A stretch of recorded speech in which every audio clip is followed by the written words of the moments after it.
अगर ये आपके खुद के साथ होता तब भी आप यही बोलती क्या? हरी हरी, तुम्हारे मुंह में कोई बात अटकती नहीं है ना? अटकती थी माँ, पहले बहुत अटकती थी। वो क्या है ना, अब हम सब ना खुद को कोशिश नहीं करते रोकने की। और आप जाने दीजिए ना वो सब। अब बताइए ना, अगर आपके खुद के साथ ऐसा होता तब भी आप यही बोलती, क्या करती आप? ओह, मैं तो भूल ही गई थी।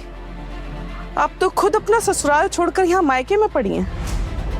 गुस्सा आता होगा ना माँ, जिन लोगों की वजह से आप आज यहाँ हैं उनके ऊपर तो बहुत गुस्सा आता होगा।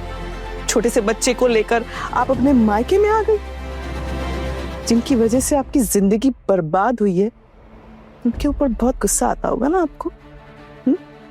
और मैंने तो ये भी सुना है कि मेरे ससुर जी के साथ आपकी जरा भी नहीं बनती थी। उनके गुजरने के पहले उन्होंने अपने बेटे की शक्ल तक नहीं देखी थी। और ये बात मुझे आपके सुपुत्र ने बताई है। हाँ, वो कहावत है ना, बाप का बेटा सिपाही का घोड़ा, कुछ ना मिले तो थोड़ा थोड़ा। ऐसे ही तो कर रहे हैं आपके सुपुत्र। वही तो खून है ना, और क्या करेंगे। अपनी बेटी की परवरिश करने से उन्होंने भी मना कर दिया। और माँ, अब बहुत हो गया, अब आप अपनी बेटी की वकालत करना बंद कीजिए। बहुत बड़ी बड़ी बातें कर रही है ना, तुझे दिखाई नहीं दे रहा? मैं तुझसे बात तक नहीं करना चाहती हूँ, समझ में आ रहा है ये बात? हाँ, बात करने ना करने का क्या फायदा, अब तो मैं हर अन्याय का जवाब दूंगी। अच्छा, तू है कौन? कोई नेता है, मंत्री है? हाँ, और वैसे तेरी बात सुनेगा कौन? हाँ, ये मत भूल, अब तू इस परिवार की सदस्य नहीं। गलत बोला माँ आपने, यहाँ आप बिल्कुल गलत हैं। अगर मैं इस परिवार के सदस्य ना होती ना, तो यहाँ मुझे रहने की इजाजत ना होती। मुझे यहाँ रहने की जगह मिली है, इसका मतलब मैं इस परिवार की सदस्य हूँ। अरे ये तो तरस खाकर तुझे सर छुपाने के लिए छत दी जा रही है। वो क्यों भला पता है? क्योंकि तू भाभी के लाडली। गलत ठाकुर जी, गलत समझ रही आप। इस घर पर इस लड़की का कानूनन हक बनता है। वो इस घर में कानूनन हक से रह सकती है, जैसे आपके बेटे के कमाई में उसका कानूनन हक बनता है ना, बिल्कुल वैसे। ये बात अलग है कि उसने अपना हक छोड़ दिया है, उसने कुछ मांगा नहीं। अगर वो जबरदस्ती चाहती तो आज वो अपना हक लेकर रहती। लेकिन यही फर्क है ना आप में और उसमें। उसने अपना हक छोड़ दिया और आप गैर कानूनन तरीके से यहाँ रह रही है। आप अपनी बेटी की शादी करा रही है तो खुशियां मनाइए ना। और समय का पहिया घूमता रहता है, और समय आने पर जिंदगी भी घुमा देता है। आपका समय भी बदलेगा, याद रखिएगा। भाभी, मैंने इन सब में पढ़ना ही नहीं चाहती।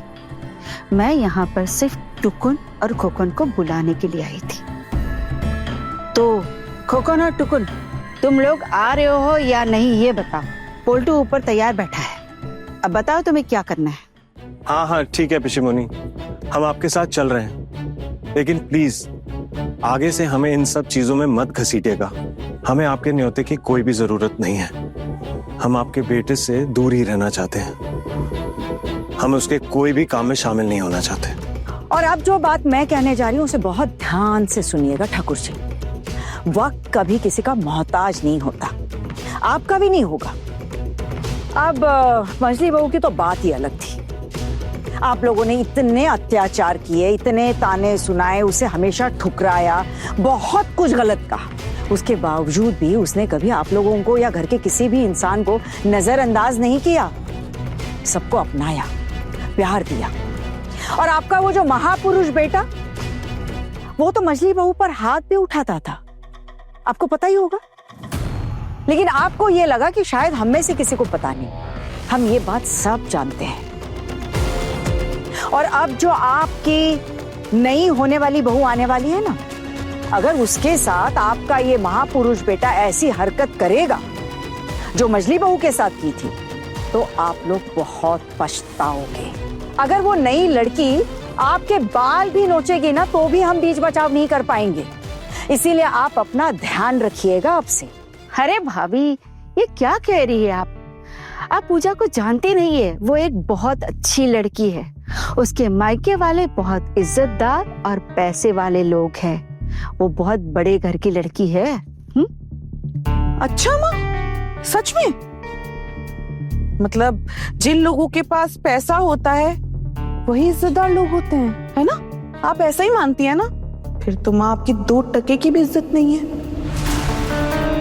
क्योंकि आप तो खुद ही दूसरों के घर में रहती आई हैं इतने सालों से, दूसरों का खा रही हैं।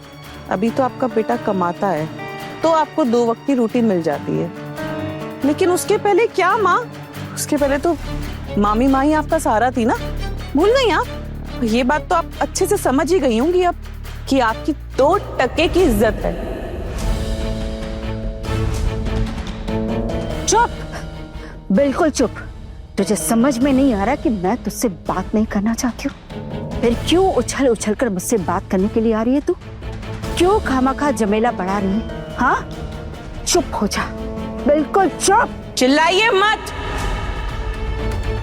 पहले आप ही मुझसे चिल्ला चिल्ला कर बात करती थी और मैं सुनती थी, तो अब मैं बोलूंगी और आपको सुनना पड़ेगा, क्योंकि नुकसान मेरा हुआ है, और वो भी आपके और आपकी बेटे की वजह से।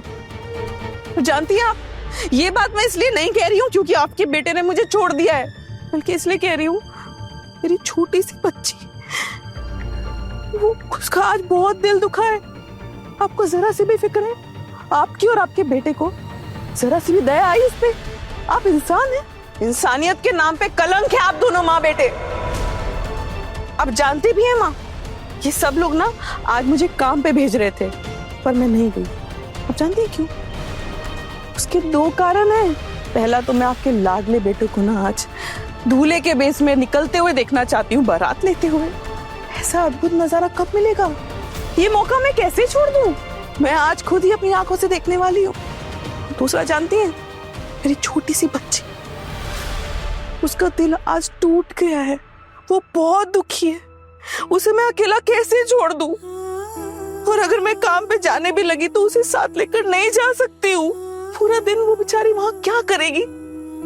मैं तो दोनों तरफ फंस गई हूँ ना माँ।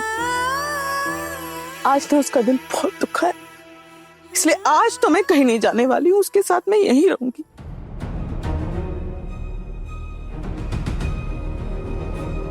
दादा भाई, टुकुन भैया, अब आप इनके साथ चले जाइए, क्योंकि जब तक आप नहीं जाएंगे ना ये लोग नहीं निकल पाएंगे इस घर से। देखिए ना, ऊपर तो वैसे भी मिठाई के कमरे के सामने ना सारे रिश्तेदार बैठे हुए हैं। जले पे नमक तो छिड़कते ही हैं रिश्तेदार, वही सब कर रहे हैं। टुकुन भैया, आप उन सबको लेकर चले जाइए।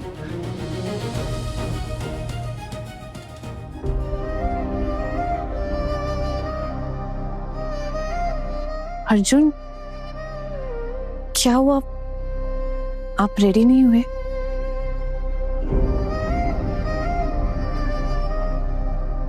किस लिए आना? अरे सब जा रहे हैं ना पोल्टू दादा के बारात में, आप नहीं जाएंगे? हाँ छोटू, मैं भी तो तुझसे यही कह रही हूँ, चलना हमारे साथ। और मैंने भी आपसे कितनी बार कहा है पिशीमोनी कि मैं पोल्टू दादा की शादी में नहीं जाना चाहता। क्यों नहीं आना चाहता? खोकन और टुकुन भी तो आ रहे हैं ना, तो तू भी चल। पिशीमोनी, दादा भाई और टुकुन दादा ना अलग है। दादा भाई इस घर के बड़े हैं, उन्हें सब कुछ देखकर चलना पड़ता है, इसीलिए वो जा रहे हैं। और जहां तक रही बात टुकुन दादा की, इतनी बार तो आप उन्हें बोल चुकी, वो आपको चाहकर भी मना नहीं कर सकते। और चाची जी और चाचा जी भी उन पर बहुत प्रेशर डाल रहे हैं, इसीलिए वो जा रहे हैं। लेकिन मुझ पर किसी का प्रेशर नहीं है और मैं पोल्टू दादा की शादी में शामिल नहीं होऊंगा। बड़े घर की छोटी बहू, शाम 9:30 बजे दंगल टीवी पर।